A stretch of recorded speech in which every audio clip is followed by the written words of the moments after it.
Bismillahirrahmanirrahim. Assalamu alaikum dear viewers. Welcome to my YouTube channel English Studies with Mohsin Munir. Students, I hope all of you will be fine. This is a very important video with respect to what is essay writing. Essay writing क्या है? As you know कि आपको ये matriculation level पे भी चीज़ आती है, intermediate के ऊपर भी आती है, ग्रेजुएशन में BA BSc वगैरह BCom वहाँ पे आती है। इस तरह जो competitive एग्ज़ाम्स होते हैं वहाँ पे भी ये चीज़ पूछी जाती है। तो यूजुअली ये ट्रेंड देखा जाता है, स्टूडेंट्स को कहा जाता है कि ये मैट्रिक का लेवल है या इंटरमीडिएट है, उसको सिर्फ याद करवाया जाता है, रट्टा मरवा दिया जाता है। जैसा कि बेहतर तरीकाकार ये है कि खुद स्टूडेंट जो है ख़ुद से सोच के उसको सेल्फ राइट करने की कोशिश करे। और ये वीडियो बेसिकली ये ग्रेजुएशन लेवल के लिए है। मैं बताऊंगा ऐसे राइटिंग क्या है या करने के लिए क्या चीज़ ज़रूरी होती है। तो सबसे पहले देखें what is an essay. An essay is generally a piece of writing. एक पीस ऑफ राइटिंग होती है बिल्कुल आउटलाइनिंग द राइटर्स पर्सपेक्टिव और स्टोरी। कि किसी आप बुक को देखते हैं तो ऑथर जो है वो स्टोरी को उसके मतलब क्या अपना व्यू पॉइंट देना चाहता है या इन विच वे ही डिस्क्राइब्स, किस तरह से बयान करता है। और पेपर में आपको क्वेश्चन आता है, उसमें एग्जामिनर यही चेक करना चाहता है कि आपको कुछ टॉपिक्स दिए गए हैं, how do you think over that, आप उनको कैसा सोचते हैं and how you put your ideas on to a piece of paper.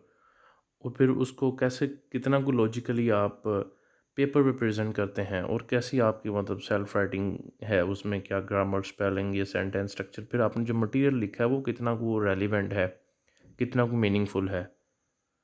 तो ये वो होता है ऐसे। An analytic or interpretative literary composition usually dealing its subject from a personal point of view। कि आपको कुछ टॉपिक्स वगैरह पेपर में दे दिए जाते हैं तो आपका अपना पर्सनल पॉइंट ऑफ व्यू उस पर क्या होता है, किस तरह से आप सोचते हैं, किस तरह के आर्गूमेंट्स पेश करते हैं, ठीक है, कैसे उसको पीस ऑफ पेपर पे कन्वर्ट करते हैं। तो कुछ अहम बातें जो ऐसे राइटिंग के लिए ज़रूरी हैं, आए आपके साथ वो शेयर करते हैं। आप लोगों को ये जो स्पेशली ये ग्रेजुएशन के स्टूडेंट्स हैं, BA BSc BCom वगैरह के, उनको ये ख़ुद से प्रैक्टिस करनी चाहिए ताकि वो नेक्स्ट भी उनको ये चीज़ फ़ायदा दे अगर वो कंपेटिटिव एग्ज़ाम्स के लिए जाना चाहते हों, उसमें अपीयर होना चाहते हों तो।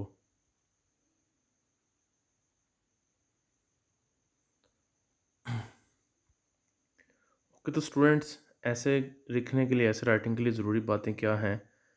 तो अहम तरीन चीज़ ये है कि आपने सेल्फ राइटिंग आपको आती हो, किसी चीज़ के मतलब आपने उस टॉपिक को सिलेक्ट करके सोचना, आपने जहन में आइडियाज़ गैदर करने होते हैं, ये मोस्ट इम्पॉर्टेंट चीज़ है। फिर उनको पेपर पे प्रेजेंट करने के लिए आपको सेल्फ राइटिंग अच्छी से अच्छी आती हो, ठीक है।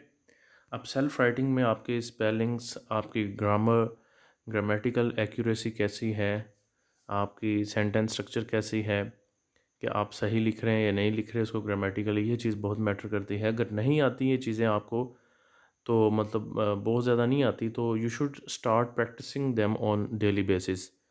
तो ये चीज़ बेसिकली एक प्रैक्टिस का हिस्सा है। आप जितनी ज़्यादा प्रैक्टिस करेंगे उतने ज़्यादा आइडियाज़ एक फ़्लो के साथ आएंगे, उतनी ज़्यादा आपकी रिटन इंग्लिश जो है बेहतर होगी, ये ऐसे राइटिंग आपकी ठीक होगी। फिर उसके बाद ये भी ज़रूरी है कि आपके जहन में मटेरियल भी हो जिस चीज़ का मतलब लिखने जा रहे हैं। खाली ये बता देना या समझ लेना कि इस चीज़ को ऐसे करना है, वो उस वक्त तक काफ़ी नहीं होता जब तक यू प्रैक्टिस योर ओन, जब तक आप ख़ुद को उसको प्रैक्टिस करने की कोशिश नहीं करते। तो एक तो प्रैक्टिस करें, फिर चीज़ के मतलब आपको कुछ नॉलेज भी हो, पता भी हो कि ये क्या चीज़ है, इसको मैंने कैसे लिखना है, इसका मतलब किस तरह का मैंने मटेरियल लेके आना है। एक तो राइटिंग प्रैक्टिस हो, दूसरे नंबर पे उससे रेलिवेंट मीनिंगफुल मटेरियल क्या बनता है वो जो मैंने लिखना है। अच्छी वोकेबुलरी भी आती हो, सिंपल इंग्लिश में लिखते हैं, कुछ थोड़ी अच्छी वोकेबुलरी भी यूज़ कर दें, कोई इडियोमेटिक फ्रेजेस हों कुछ थोड़ी बहुत यूज़ कर सकते हैं। तो सिंपल लिखेंगे उतना ही ज़्यादा बेहतर होगा, गलती जो है वो कम थोड़ी होगी। तो ये है कि आपकी स्टडी हैबिट बहुत ज़्यादा होनी चाहिए, ज़्यादा से ज़्यादा मुतालिया करें, नए वर्ड्स के मीनिंग देखें, यानी कि अपनी वोकेबुलरी को इम्प्रूव भी करें। महीने में एक जो लिखा हुआ है कि इंग्लिश न्यूज़पेपर लें, उसको पढ़ें थोड़ा थोड़ा करके, आपको इंग्लिश कैसे मतलब हेडिंग्स को प्रेजेंट सेंटेंस में लिखा जाता है, कैसे आर्टिकल्स लिखे हुए हैं, वो मतलब आपको काफ़ी ज़्यादा जो है ना अपने नॉलेज को इम्प्रूव करने का वहाँ से भी मौका मिलता है। किसी टॉपिक पे ऐसे लिखने के लिए ज़रूरी है कि आपके ज़हन में कुछ मवाद भी हो। तो वही बात है, खाली ये बता देना कि जी इंग्लिश बोलते हुए आपने इस चीज़ का ख़्याल रखना है, आपने फ्लुएंसी अच्छी रखनी है, रिदम के साथ बोलनी है, बहुत फास्ट या बहुत स्लो नहीं बोलनी, ज़रा रिदम होना चाहिए आपका जो है ना, भला थोड़ी स्पीड नॉर्मल रख लें लेकिन एक फ़्लो के साथ हो। फिर आपकी ग्रामर जो है वो अच्छी हो, ग्रामेटिकली भी आप सही बोल रहे हो, फ्लुएंसी हो, फिर उसमें वोकेबलरी अच्छी आप यूज़ कर रहे हो, ठीक है। फिर आपका एक्सेंट जो है वो स्टैंडर्ड प्रोनंसिएशन वाला हो, ठीक है।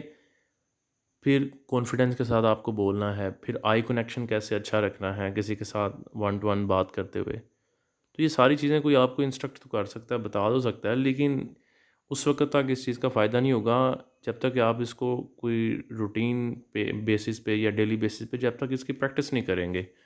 तो अगर आप बात करें ये पैराग्राफ राइटिंग की, मतलब और ट्रांसलेशन की, अगर उर्दू से इंग्लिश में कैसे वो करनी है, ये डायलॉग कैसे लिखना है, थर्ड ईयर में प्रेसी जो है बहुत इंपॉर्टेंट क्वेश्चन, वो कैसे करनी है, ऐसे राइटिंग जो है कैसे करनी है, जैसे कि मैं चंद एक बातें आपके साथ शेयर कर रहा हूँ, उस वक्त तक इसका कोई ख़ास फ़ायदा नहीं है जब तक आप इसको प्रैक्टिस ना करें, ठीक है।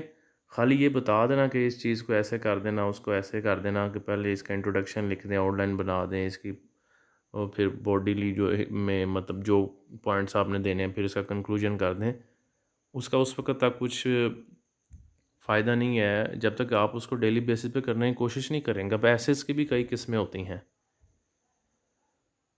एक तरह का आपको ऐसे ईवल, सोशल ईवल का या प्रॉब्लम ऐसे बता दिया जाता है तो वो काफ़ी नहीं होता। एसेस आर्गुमेंटेटिव होते हैं जिनमें काउंटर आर्गुमेंट्स पेश किए जाते हैं, एडवांटेज डिसएडवांटेज प्रॉब्लम ऐसे होते हैं, इस तरह नैरेटिव होते हैं, डिस्क्रिप्टिव होते हैं, रिफ्लेक्टिव एसेस होते हैं जिसका मतलब आपने बस जस्ट सोच के लिखना है, जैसे कोई सुपरस्टिशन है, ड्रीम्स हैं, इस तरह के। तो कोटेशनल एसेस होते हैं, ठीक है।